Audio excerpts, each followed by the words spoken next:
அப்போ எழும்பு என்கிற வார்த்தை எதற்கு அடையாளமாய் சொல்லப்பட்டது சொன்னா, ஆயத்தமாய் நீ இருக்கும்படியாய். அல்லேலூயா. உன்னுடைய வாழ்க்கையில, உன்னுடைய காரியங்கள்ல, கர்த்தருடைய ஆவிக்குரிய வாழ்க்கையில நீ உன்னை ஆயத்தப்படுத்திக் கொள்ளும்படியாய். எதற்கு நீ உன்னை ஆயத்தப்படுத்திக் கொள்ள வேண்டும்?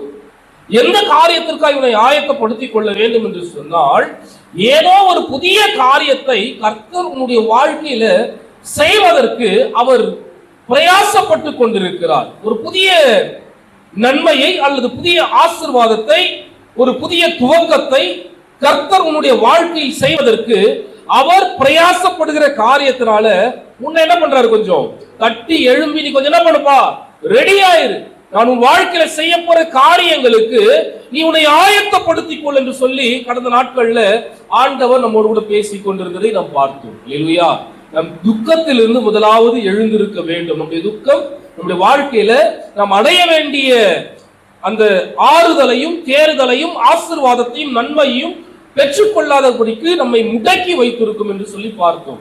நம் துக்கத்திலிருந்து நாம் என்ன பண்ணணுமா, எழுந்திருக்க வேண்டும். இரண்டாவது, நம்முடைய தூக்கத்திலிருந்து நாம் எழுந்திருக்க வேண்டும். அல்லேலூயா. இன்றைக்கு ஆவிக்குரிய மனநிலையில நாம் தூங்கி கொண்டு இருக்கிறோம். அந்த இன்னைக்கு எங்க பார்த்தாலும் எழுப்புதலுக்கான ஜெபம் போயிட்டே இருக்கு. எழுப்புதல் எழுப்புதல் எழுப்புதல், இந்திய தேசத்துல எழுப்புதல். ஏன் அப்படின்னா எழுப்பிட்டே இருக்கிறாங்க.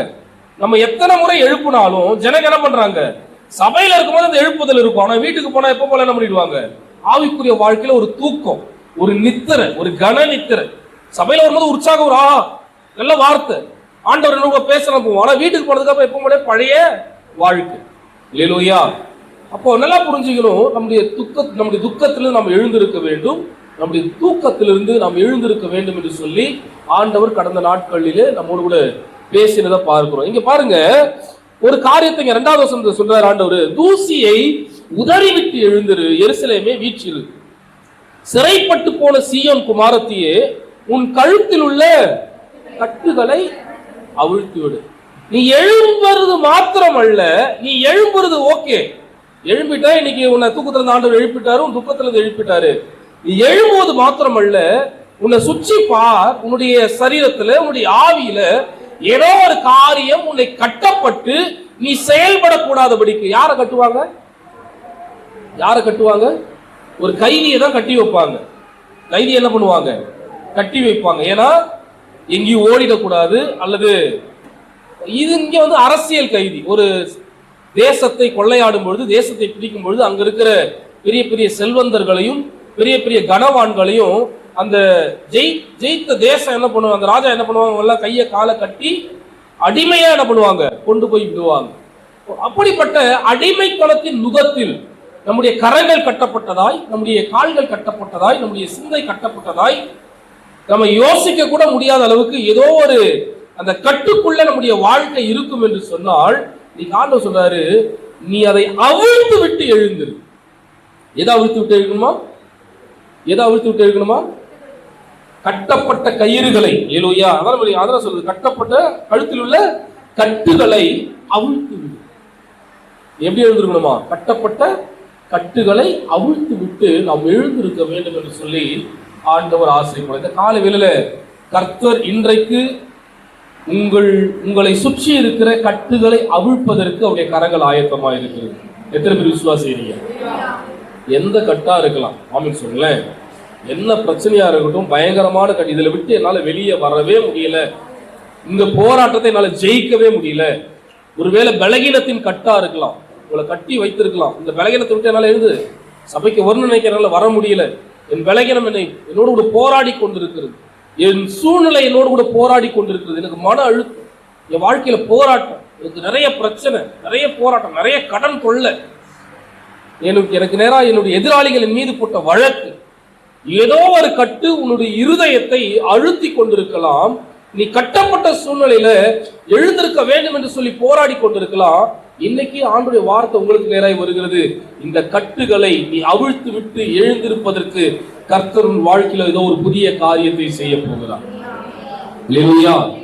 வாழ்க்கையில் ஒரு புதிய காரியத்தை ஆண்டவர் செய்ய போகிறார். நீ உன் கட்டுகளை அவிழ்த்து விட்டு ஆண்டவருக்காய் எழும்புவதற்கு கர்த்தர் வாழ்க்கையில் புதிய காரியத்தை செய்ய போகிற தேவனாய் இருக்கிறார். அல்லேலூயா. நம்ம எழும்பக்கூடாதபடிக்கு, நம்ம வளரக்கூடாதபடிக்கு, நம் மேன்மை பெற்றுக்கொள்ளக்கூடாதபடிக்கு நம்ம மேல நமக்கு கண்ணுக்கு தெரியாத எதிரிகள் என்ன பண்ணிட்டு இருக்கிறாங்க. சரி, கண்ணுக்கு தெரிஞ்சவங்க யாரும் என்ன பண்றாங்க, நமக்கு விரோதமா பேசுறாங்க. ஆனா கண்ணுக்கு தெரியாத நம்மை சுற்றிலுமா எத்தனை எதிரிகள் இருப்பாங்க நீங்க யோசிச்சு பாருங்களேன்.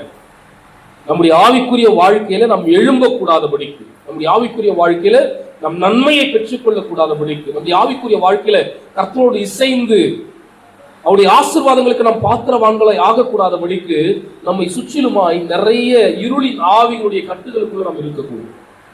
நீங்க ஆண்டு சொல்றது, இதெல்லாம் உடைச்சு வாழ்க்கையில ஒரு புதிய காரியத்தை நான் செய்ய போறேன். அல்லேலூயா. இதெல்லாம் உடைச்சு ஒரு புதிய காரியத்தை உங்களுடைய வாழ்க்கையில செய்ய போறோம். மூன்றாவதாக ஆண்டவர் நம்மோடு கூட பேசுற எடுத்து வாசிங்க. எபேசியர் 5வது அதிகாரம், எபேசியர் 5வது அதிகாரம் 2வது வசனத்தையும் இந்த 14வது வசனத்தை வாசிங்க.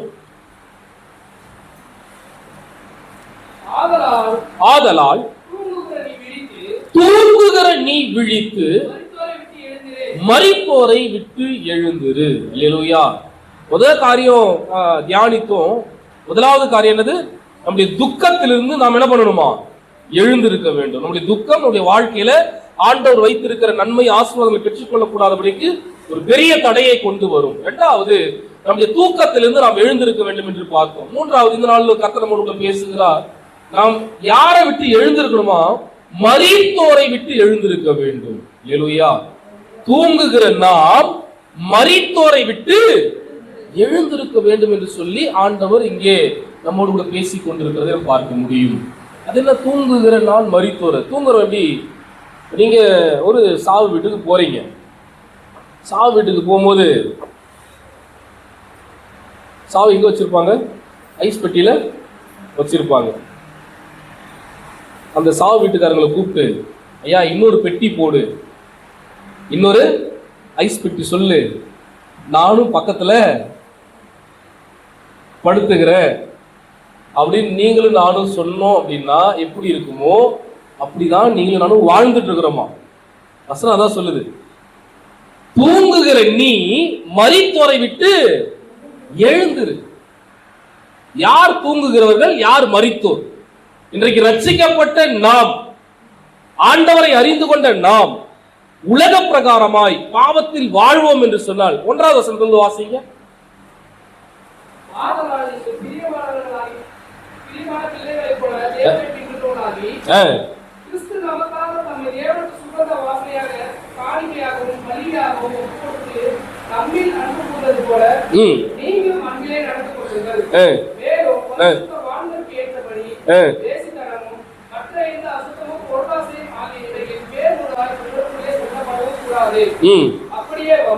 வம்பும் புத்தீனமான பேச்சும் பரியாசமும் தகாதவைகள், சோத்திரம் செய்தலே தகும், விபச்சாரக்காரனாவது, அசுத்தனாவது, விக்கிரக ஆராதனைக்காரனாகிய பொருளாசைக்காரனாவது தேவனுடைய ராஜ்யமாகிய கிறிஸ்துவின் ராஜ்யத்திலே சுதந்திரம் அடைவதில்லை என்று அறிந்திருக்கிறீர்களே. அல்லேலூயா. அப்போ நல்லா புரிஞ்சுங்க, யார் மரித்தவர்கள், யார் தூங்குகிறவர்கள் என்று சொன்னால், யார் விபச்சாரக்காரனாய் வாழ்ந்து கொண்டிருக்கிறானோ, யார் அசுத்தராய் வாழ்ந்து கொண்டிருக்கிறானோ, யார் விக்கிரக ஆராதனைக்காரனாய் வாழ்ந்து கொண்டிருக்கிறானோ, யார் பொருளாசைக்காரனாய் வாழ்ந்து கொண்டிருக்கிறானோ, அவர்கள் தேவனுடைய ராஜ்யத்தில் சுதந்திரிக்க முடியாது. ஏன் என்று சொன்னால் அவர்கள் மரித்தவர்களாய் இருக்கிறார்கள் என்று வேதம் நமக்கு கற்றுக் கொடுக்கிறது. அல்லேலூயா. யாராரு தேவனுடைய ராஜ்யத்துக்குள்ள போக முடியாதா? சொல்லுங்க. தூக்குதல் வருங்களா? எல்லாம் என்ன கவனிங்க. இப்பதான் இவ்வளவு சத்தம் போட்டு சொன்னேன். யாராரு சுதந்திரிக்க முடியாத தேவனுடைய ராஜ்யத்துல? விபச்சாரக்காரனாவது. அந்த பைபிள் அந்த வாசிங்க, 5வது வசனத்தை வாசிங்க. விபச்சாரக்காரனாவது, அசுத்தனாவது. பாருங்களேன், விபச்சாரம் என்று சொன்னால் பிறருடைய மனைவியை இச்சையோடு பார்த்தாலே என்னவா? விபச்சாரம் செய்தாயிற்று அப்படின்னு ஆண்டு சொல்றாரு. ஒரு பெண்ணை இச்சையோடு பார்த்தாலே விபச்சாரம். விபச்சாரக்காரனாவது. 2வது சொல்றாரு யாரு? அசுத்தனாவது. அசுத்தன்னா யாரு? தன்னுடைய சரீரத்தை ஒழுங்கா பேணாம, தன்னுடைய குடும்பத்தை சரியா வச்சுக்காம, தன்னுடைய வீட்டை சரியா வச்சுக்காம அசுத்தமா இருப்பான் என்று சொன்னால் அவனும் கர்த்தருக்கு பிரியமில்லாதவன் என்று வேதம் சொல்லுகிறது.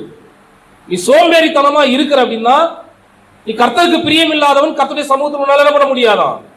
போக முடியாது. உன் வீட்டை நீ கிளீனா வச்சில்ல, அன்கிளீனா இருக்கு வீடு அப்படின்னா உன்னால பரலோக ராஜ்யத்துக்கு என்ன பண்ண முடியாது? போக முடியாது. விபச்சாரக்காரனாவது அசுத்தனாவது, மூணாவது யார சொல்றாரு? விக்கிரக ஆராதனைக்காரனாவது.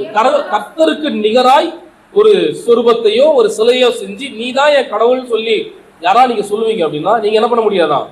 பரலோக ராஜ்யத்திற்குள்ள போக முடியாதான். நாலாவது பொருளாசைக்காரனாவது. இந்த பூமியில நான் வாழ்ற வாழ்க்கை நான் ஆசீர்வாதமா இருக்கணும், சொபஸ்டிகேட்டடா இருக்கணும், லக்ஸரியா வாழணும்னு சொல்லிட்டு பொருளுக்கு பின்பதாக தன்னுடைய வாழ்க்கையை அமைத்துக் கொள்ளுகிறவன். பணம் சம்பாதிக்கணும், வீடு வாங்கணும், வாசல் வாங்கணும், கார் வாங்கணும், பங்களா வாங்கணும், அது இது சொல்லி பொருளையே சார்ந்து தன்னுடைய வாழ்க்கை இருக்கும் என்று சொன்னால் அவன் என்ன பண்ண முடியாதான்? பரலோகத்துக்கு போக முடியாதான்? வாசிங்க. தேவனுடைய ராஜ்யமாகிய கிறிஸ்துவின் ராஜ்யத்திலே சுதந்திரம் அடைவதில்லை என்று அறிந்திருக்கிறீர்களே. சொல்லப்பட்ட இவர்கள்லாம் யாரா? மரித்தவர்கள். இவர்கள்லாம் யாரு? மரித்தவர்கள்.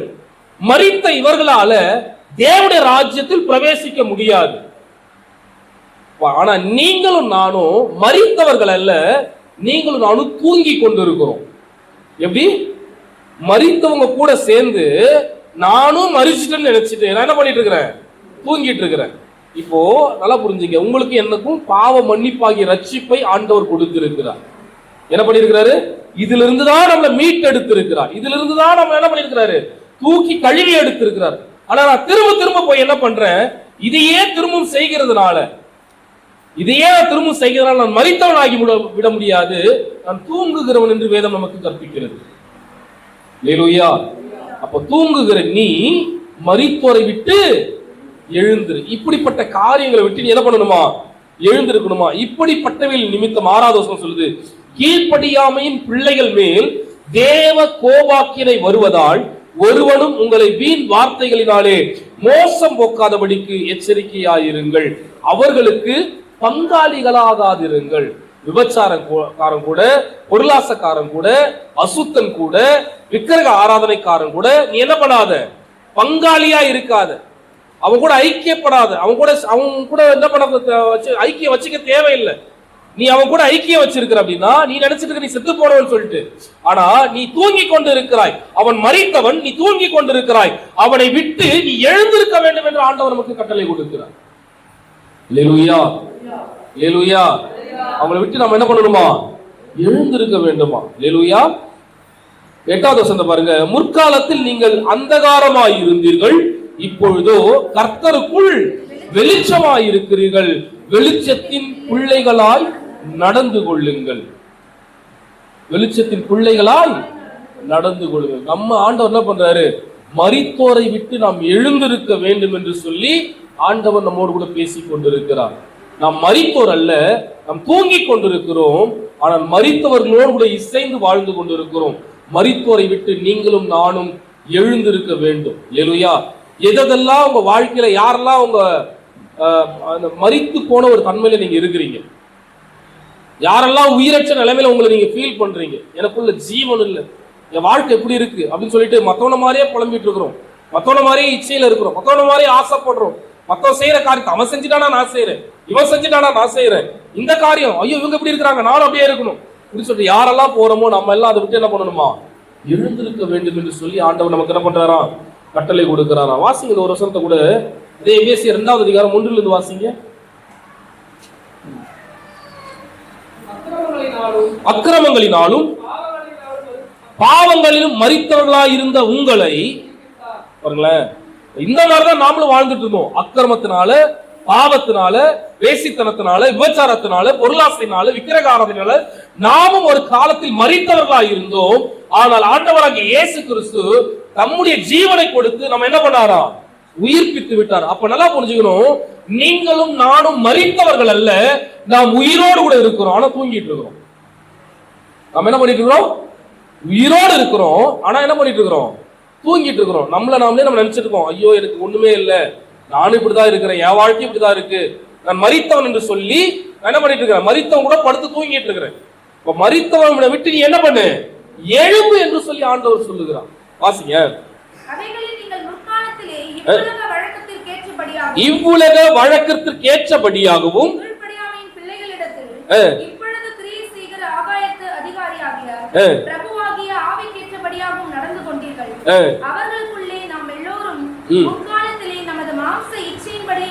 மாம்ச இச்சையின்படியே நடந்து நமது மாம்சமும் மனசும் விரும்பினவர்களை செய்து சுபாவத்தினாலே மற்றவர்களைப் போல கோபாக்கினின் பிள்ளைகளாயிருந்தோம். தேவனோ இரக்கத்திலே ஐஸ்வர்யம் உள்ளவராய் நம்மில் அன்பு கூர்ந்த தம்முடைய மிகுந்த அன்பினாலே அக்கிரமங்களில் மரித்தவர்களாயிருந்த நம்மை கிறிஸ்து உடனே கூட உயிர்ப்பித்தார். கிருபையினாலே ரட்சிக்கப்பட்டீர்கள். நல்லா புரிஞ்சுக்கணும், நாம மரித்தவர்கள் இல்ல, நாம் கிறிஸ்துவுடைய ரத்தத்தினாலே உயிர்ப்பிக்கப்பட்டவர்கள். ஆமென் சொல்லுங்களேன். மரித்தவர்களுக்கும் நமக்கும் ஒரு வித்தியாசம் உண்டு. ஒருவேளை இன்னைக்கு நீ தூங்கிட்டு இருக்கலாம், ஆனா ஆண்டவர் கூட பேசுறாரு, நீ மரித்தவன் அல்ல, நீ நான் இப்பொழுது என்ன பண்ணிட்டேன், உயிர்ப்பித்து இருக்கிறேன். ஹல்லேலூயா. மரித்தவர்களோட இருக்கிறவனுடைய ஐக்கியம் உனக்கு வேண்டாம். எதெல்லாம் உன்னுடைய ஐக்கியம் உலகத்தோடு கூட, உலகத்தின் பிள்ளைகளோடு கூட. மூன்றாவது வசனம் பாருங்க, இரண்டாவது வசனம் பாருங்க.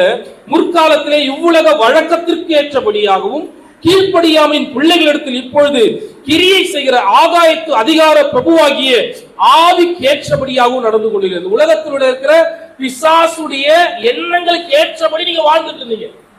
உலகத்தில் இருக்கிற அந்தகார பிரபுக்களின் அவருடைய எண்ணம், அவருடைய சித்தம், அவருடைய நோக்கம் உங்க வாழ்க்கையில எதை செய்ய வேண்டுமோ அதற்கு இடம் கொடுத்து நீங்க வாழ்ந்துட்டு இருந்தீங்க.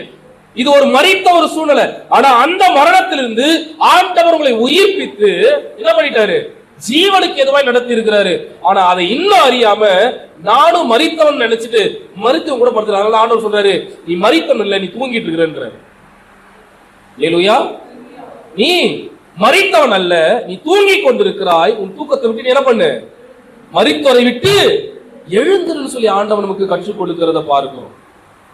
இங்க ஒரு சம்பவத்தை நம்ம வாசிக்க முடியும். மத்தேயு 8வது அதிகாரம் 21-22 வாசிங்க. மத்தேயு 8:21-22.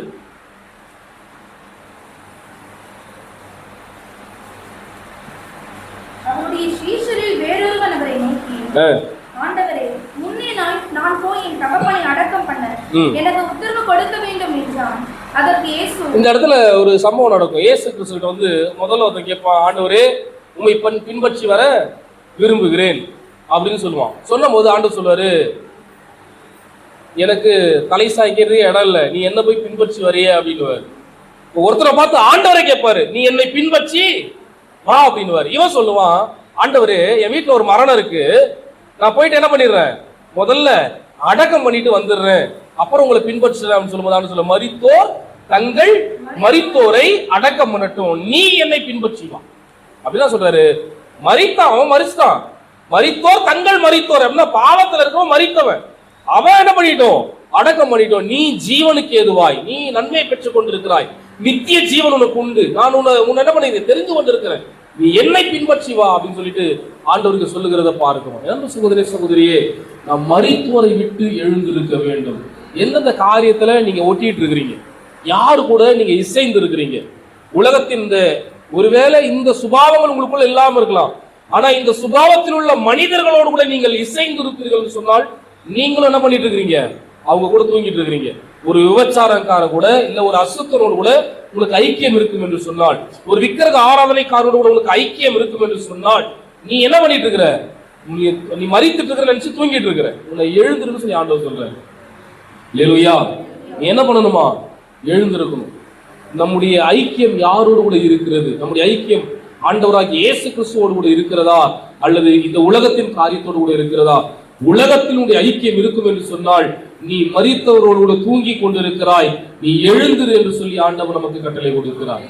ஹல்லேலூயா. ஹல்லேலூயா. ஒரு சின்ன பையன் தன்னுடைய அப்பாட்ட போய் கேட்டானா, அவனுக்கு 12 வயசு பிறந்த நாள், 12 வயசு பிறந்த நாள். அப்பாட்ட போய் கேட்கிறான், அப்பாப்பா இன்னைக்கு எனக்கு பிறந்த நாள், என் பிறந்த நாளை நீங்க என்ன பண்ணுங்க, பெருசா செலிப்ரேட் பண்ணணும், சூப்பரா செலிப்ரேட் பண்ணணும், வீடெல்லாம் டெக்கரேஷன் பண்ணி வச்சிருங்க, டெக்கரேஷன் பண்ணி வச்சிருங்க. இந்தாங்க என் ஃப்ரெண்ட்ஸோட போன், எனக்கு ஸ்கூல் இருக்கு, என்னோட தெருவில் இருக்கிற எல்லா ஃப்ரெண்ட்ஸையும் நீங்க என்ன பண்ணணும், இன்னைக்கு இந்த பார்ட்டிக்கு கூப்பிட்டு, என் பர்த்டே பார்ட்டிக்கு எல்லா ஃப்ரெண்ட்ஸும் இருக்கணும், எல்லாரையும் நீங்க கூப்பிடணும், நீங்க இன்வைட் பண்ணணும், இன்வைட் பண்ணா எல்லாரும் வந்துருவாங்கப்பா அப்படின்னு சொல்லிட்டு என்ன பண்ணிட்டான், சொல்லிட்டு ஸ்கூலுக்கு போயிட்டான். ஸ்கூலுக்கு போயிட்டு சாயந்தரம் வரும், பயங்கரமான ஆசை, இன்னைக்கு கேக் வெட்ட போறோம், வீட்டுல அப்பா டெக்கரேஷன் பண்ணி வச்சிருப்பாரு, என் ஃப்ரெண்ட்ஸ் எல்லாம் வந்திருப்பாங்க, எல்லாரும் கூட நான் சந்தோஷமா இருக்க போறேன்னு சொல்லி வீட்டுக்கு வரும்பொழுது வீடு வெறுமையா இருந்துதான். வீடு வெறுமையா இருக்கு. அழகா டெக்கரேஷன் எல்லாம் பண்ணி வச்சிருக்கிறாரு. ஆனா வீட்டுல யாருமே இல்லை. ரெண்டு ஃப்ரெண்ட்ஸ் மாத்திரம் தான் இருந்தாங்களா, 2 நண்பர்கள் மாத்திரம் தான் இருந்தாங்களாம். அப்பா போய் கேட்டேனா, அப்பா எல்லாரையும் கூப்பிட்டீங்களா? இல்லையா. கூப்பிட்டேன்ப்பா, எல்லாரையும் கூப்பிட்டேன். அப்புறம் ஏன் வரல எல்லாருமே? என் ஃப்ரெண்ட்ஸ் வந்தா எவ்வளவு சந்தோஷமா இருந்திருக்கும். யாருமே வரலையேப்பா, எனக்கு பாருங்க எனக்கு எவ்வளவு கஷ்டமா இருக்கு அப்படின்னு சொல்லி அப்பாட்ட என்ன பண்றான், சண்டை போடுறான். இல்லப்பா நான் நிஜமா கூப்பிட்டேன்ப்பா, யாருமே வரலப்பா. என்னன்னு கூப்பிட்டீங்க அப்படின்னு சொல்லும் பொழுது, சொன்னீங்களா எனக்கு பர்த்டேன்னு சொன்னீங்களா அப்படின்னு சொல்லி கேட்கும்போது அப்பா சொன்னாரா, இல்லப்பா உங்களுக்கு பர்த்டே எல்லாம் சொல்லல, உனக்கு உடம்பு சரியில்லைன்னு சொன்னேன், உனக்கு உடம்பு சரியில்லை அப்படின்னு சொன்னேன். யாருமே வரலப்பா, வந்தவங்க இந்த 2 ஃப்ரெண்டு தான், இவங்க தான் உனக்கு உண்மையான நண்பர்கள். மற்றவங்களாம் பாருங்க, நம்முடைய கஷ்டத்துல யாரு கூட வராங்களோ அவங்க தான் உண்மையான. சந்தோஷத்துல எல்லாருமே இருந்துட முடியும், ஆனா நம்முடைய கஷ்டத்துல நம்ம கூட யார் இருக்கிறாங்களோ அவங்க தான் உண்மையான நண்பர்கள் என்று சொல்லி அங்கே ஒரு தகப்பன் தன்னுடைய பிள்ளைக்கு கற்றுக் கொடுக்கிறான். இன்னைக்கு அன்பு சகோதர சகோதரியே, நீ யாரோடெல்லாம் ஐக்கியப்பட்டிருக்கிறாயோ அவர்கள் எல்லாம் உனக்குரியவர்கள் அல்ல. ஆமென் சொல்லுங்களேன். அவர்கள் மரித்தவர்கள், நீயோ தூங்கி கொண்டிருக்கிறாய்.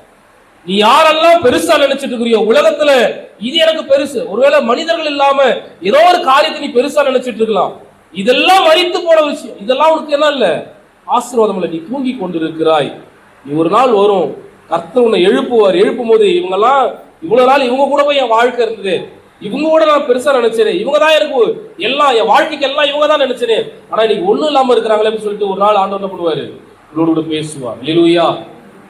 நாம் மரித்தவர்கள் அல்ல, நாம் தூங்கி கொண்டு இருக்கிறோம், நாம் எழுந்திருக்க வேண்டும் என்று சொல்லி ஆண்டவர் ஆசைப்படுகிறார். அல்லேலூயா. எத்தனை பேர் இந்த மரித்தவரை விட்டு எழுமணும்னு ஆசைப்படுறீங்க? நான் பேசிட்டு இருக்கும் போதே உங்க கண்ணுடைய 4 பேர் வருவாங்க, ஒரு சில காரியம் வரும், இவங்க எல்லாம் முதல்ல கட் பண்ணுன்னு ஆண்டவர் சொல்றாரு. அல்லேலூயா. இவங்க கூட உன்னுடைய ஐக்கியம் தேவையில்லை, நீ தூங்கி கொண்டு இருக்கிறாய். அவர்கள் மரித்தவர்கள், அவர்களோடு கூட உன்னுடைய ஐக்கியம் இருக்க தேவையில்லை.